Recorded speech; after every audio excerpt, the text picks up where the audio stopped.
எத்தனை புது டைரக்டர்களை அறிமுகம் பண்ணுறதுக்கு எனக்கு வாய்ப்பு கிடைச்சிதுன்னு அது இறைவன் கொடுத்த பிச்சை.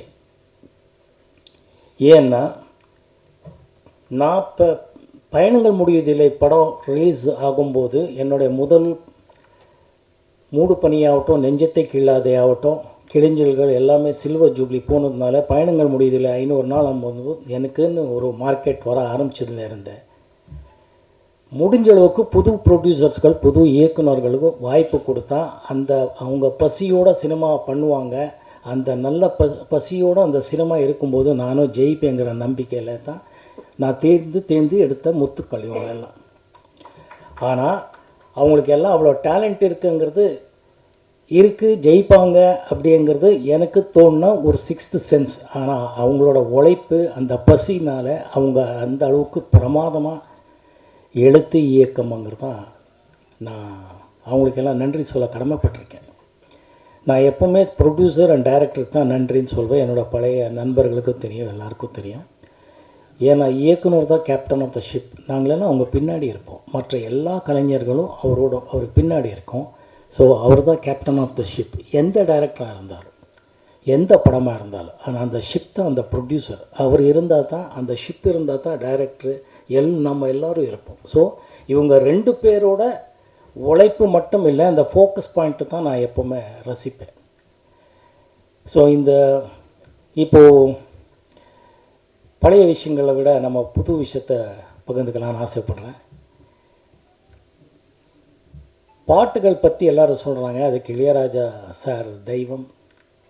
அவர் உண்மையான இசை ஞானிங்கிறதுல 2வது வார்த்தை இந்த தமிழனும் சொல்ல முடியாது, இந்த ரசிகனும் சொல்ல முடியாது, இந்த ரசிகையும் சொல்ல முடியாது. அவர் 1500 படத்தை மேலே பண்ணிட்டார். அவர் என்னை பொறுத்தவரை எல்லா இயக்குநர்களுக்கும், எல்லா தயாரிப்பாளர்களுக்கும், எல்லா நடிகர்களுக்கும் பிரமாதமான பாட்டு கொடுத்துருக்காரு. இதில் எந்த வஞ்சனையும் யாருக்குமே அவர் பண்ணதே இல்லை. சரி, சில நடிகர்கள் பற்றி ஏன் சொல்கிறாங்கன்னா, அந்த படம் ஓடி இருக்கு. அந்த படம் ஓடுறதுக்கு முக்கியமான காரணம், அந்த பாட்டை இன்றைக்கி சிங்கப்பூர்லி ரசிக்கிறாருன்னா அந்த அளவுக்கு மனசுக்குள்ளேன்னா அந்த ஆர் சுந்தரராஜன் அந்த இயக்குனர் அந்த கனெக்ட் பண்ணி வச்சிருக்கிறார். அது ரொம்ப முக்கியமாக. அதையும் நான் பாராட்டணும், சொல்லணும்னு ஆசைப்படுறேன். ஒரு பாட்டு வெற்றியறதுக்கு வரிகள் டியூன் மட்டும் காரணம் இல்லை, அதோட சேர்ந்து அது எத்தனையோ விஷயங்கள் இருக்குது. அது எல்லாமே சேர்ந்து அந்த கஷ்டத்தை புரிஞ்சுக்கிறதுன்றது ஏன் சொல்கிறேன்னா, ஆடியன்ஸ் ரசிக்கிறாங்க. ஆடியன்ஸோட கனெக்ட் ஆனால் மட்டும்தான் படம் வெற்றி அடையும். இல்லைன்னா எத்தனையோ படங்கள் பார்த்திங்கன்னா, என்னை விட இவங்களுக்கெல்லாம் ட்ராக் ரெக்கார்டு தெரியும், சூப்பர் ஹிட் ஆடியோகள் இருக்கும். படம் வெற்றி அடைஞ்ச பிறகு அந்த பாடல்கள் அவ்வளோ பெருசாக பேசுறதில்லை. ஏன்னா படம் அவ்வளோ பெருசாக ஓடல. என்னோட ஐக்கியம், என்னோட அதிருஷ்டம், என்னோடய அப்பா அம்மாவோட அதிருஷ்டம், எல்லாருக்கு மேலே என் உயிரின் ஊற்றாய் இருக்கிற ரசிகைகளோட ஆசீர்வாதம் தான் என்னோடய படங்கள் ஓடுனதுக்கு காரணம். என்னை அவங்க வீட்டில் ஒரு தத்து பிள்ளை மாதிரியே வச்சுக்கிட்டாங்க. என் பையனாகவும் தம்பியாகவும் அண்ணனாகவும் காதலனாகவும் என்னவோ வச்சுக்கிட்டாங்க. ஏன்னா ஒரு எத்தனையோ படங்கள் சொல்லலாம். ஒரு விதியில் நான் வில்லனாக நடித்தாலும் நம்ம மோகன் தானே அப்படின்வாங்க. மௌனராகம் மாதிரி ஒரு நல்ல பொசிஷனாக நடித்தா நம்ம மோகன் தானேன்றாங்க. ரெட்டை வால் குருவியில் 2-3 பொண்டாட்டிகளை சமாளிக்கிறான்னு நம்ம மோகன் தானேன்றாங்க. அதுக்கு அந்த இயக்குநர்கள் பட்ட கஷ்டங்கள் தான் எனக்கு தெரியும். கிரேட் டைரக்டர்ஸ் பானுமகேந்திரா சார் ஆகட்டும், மணிரத்னம் எல்லோரும் இருக்கிறாங்க. அவங்க எல்லாரோடைய இயக்கம் அப்படிங்கிறது ஆடியன்ஸை உட்கார வச்சிச்சு, மறுபடியும் பார்க்க வச்சிச்சு. இளையராஜா சார் இசையை மறுபடியும் கேட்க வச்சிச்சு. இவங்களுக்கு எல்லாருக்கும் நான் நன்றி சொல்ல கடமைப்பட்டிருக்கேன். இப்போது ஹரா பற்றி பேசுகிறேன்.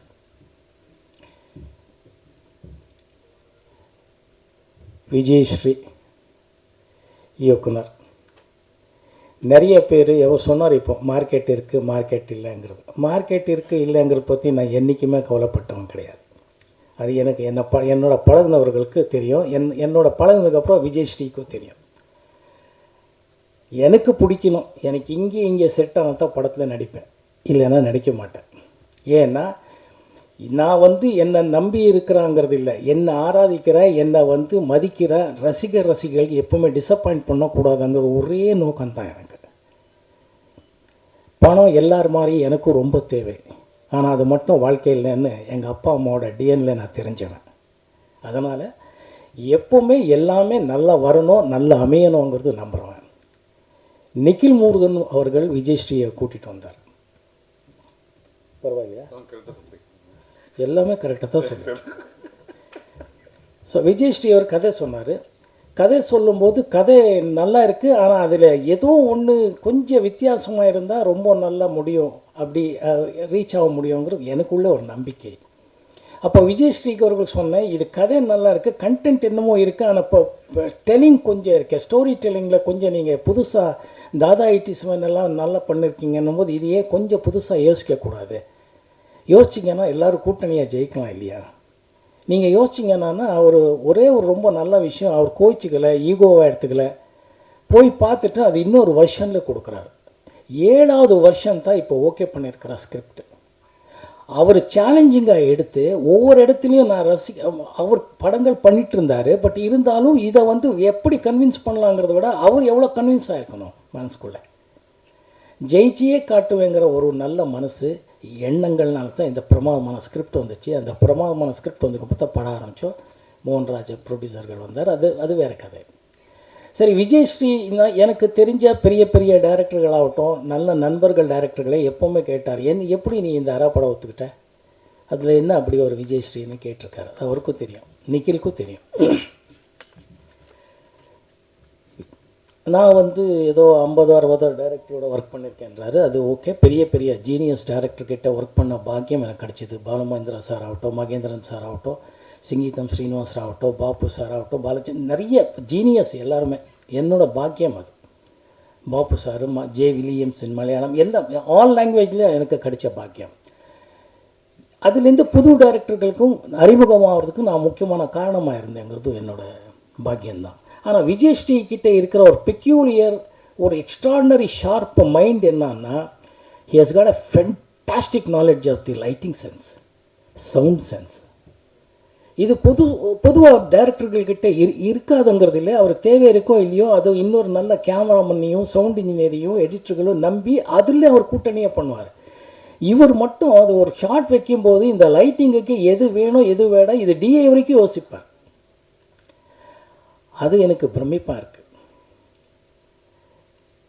அது ரொம்ப நல்லா இருந்துச்சு. அந்த திறமையை வந்து அவரை எங்கேயோ கொண்டு போய் நிறுத்தோங்கிறது தான் உண்மையான விஷயம். எத்தனையோ புது டைரக்டர்களை அறிமுகம் பண்ணிட்டாருங்கிற ஒரு நல்ல விஷயங்களில் இப்படி ஒரு பட்ட டைரக்டர் நான் எப்படி, இது மனோபாலா சொன்ன வார்த்தை. அவர் இன்றைக்கி நம்மளோட இல்லை, என்னோட நண்பன். படம் ஷூட்டிங்கில் வந்து முதல்ல சண்டை போட்டு போனால், அதுக்கப்புறம் ஷூட்டிங்கில் வந்து இந்த வார்த்தை கேட்ட அப்போ தான் சொன்னேன், இப்போ பாரு மவனை நான் எதுக்கு யோசித்தேன், எதுக்கு பண்ணேன் பாருன்னா, அதுக்கப்புறம் ஆமாண்டா கரெக்டடா, இது எப்படிடா, அதுதான்மா, something says he is very good, don't comment, just follow him, everything will be ஓகேன்னு. அதுக்கப்புறம் அவன் ஃபாலோ பண்ணால் அவனும் நடிச்சிருக்கான். அன்ஃபார்ச்சுனேட்லி அவர் இன்றைக்கி நம்மளோட இல்லை, ஆத்மா இங்கே தான் இருக்கும், நம்மளை ஆசீர்வாதிக்கும்னு நான் நினைக்கிறேன்.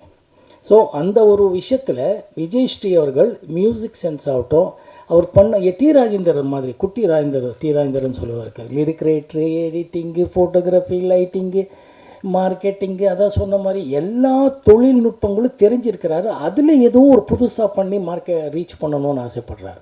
அந்த பசி இருக்கிற வரை அவர் ஜெயிச்சுட்டே இருப்பார். அதுதான் உண்மையான விஷயம். அவருக்கு உடம்பு ஆக்சிடெண்ட் பற்றி சிங்கப்புலி சொன்னார், மற்றவங்க எல்லாம் சொல்லியிருக்காங்க.